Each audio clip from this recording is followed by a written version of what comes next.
Нийслэлийн эрдэнэ төлөөлөгчдийн урлагийн тэргүүлэгчдийн хурал боллоо.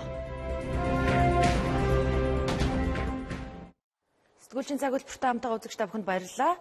Манай нийслэл хотын тамгын газар ажиллаж байгаа группээс ирүүлсэн мэдээллийг хүргье. За нийслэлийн иргэдийн төлөөлөгчдийн урлагийн тэргүүлэгчдийн ээлж турал өнөөдөр болсон байна. Сонгуулийн тухай хууль шинжилэн батлагдсантай холбогдуулан 2 дугаар сарын 1-ний дотор тухайн сонгуулийн тойрог мандатын тог тогтоох эрхийг нийслэлийн иргэдийн төлөөлөгчдийн урлагийн тэргүүлэгчдийн хурлаар шийдвэрлэх болсон юм а.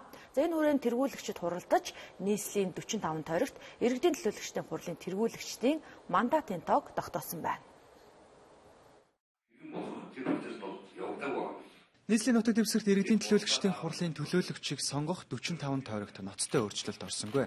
За төлөөлөгч нарын хувьд хүн ам гэхээс илүүтэйгээр газар нутгийн асуудлыг илүү онцлсон саналыг орууллаа. Тэр ч утгаараа бага хангай дүүрэг анх удаа нийслэлийн иргэдийн төлөөлөгчдийн хуралд өөрийн төлөөлөгчийг сонгох эрхтэй боллоо.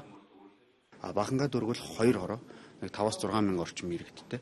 Гэхдээ газар өмчлийн асуудлаас болоод нийтдээ бол ирээдүйд 11 мянган орчим иргэд тийшээ нүүж очих юм байна. 11 мянган иргэн газар авсан ба. Тэгээд тэрийг дагаад гэр бүлээр тооцоод үзэхэд 30 мянган иргэн тийш нүүж очих юм байна гэж бид нэр тооцож байгаа. Хоёрдугаарт тэнд бас бид нэр логистикийн төв болоод ажил төрийн төвд бий болох хэрэгтэй гэж үзэж байгаа.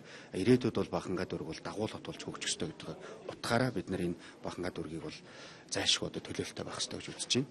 Тэргүүлэгчдээс гарсан саналуудад Чингэлтэй болон Сонгон хайрхан дүүргийн хороодын байршлууд дээр бага зэрэг өөрчлөлт орсон юм. За жишээ нь Сонгон хайрхан дүүргийн 40-р тойргийн 1 мандат дээр 12-15 дугаар хороо байсныг 12-16 дугаар хороо болгож өөрчлөх зэрэг өөрчлөлтүүд орлоо.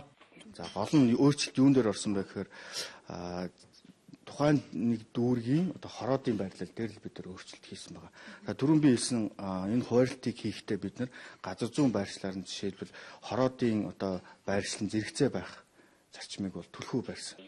Ямар ч тач нийслэлийн 45 тойрогт 45 мандатын тог батлаа. За Баянзүрх болон Сонгон хайрхан дүүрэгт хүн ам хамгийн их байдаг учраас тус бүр 9 мандат.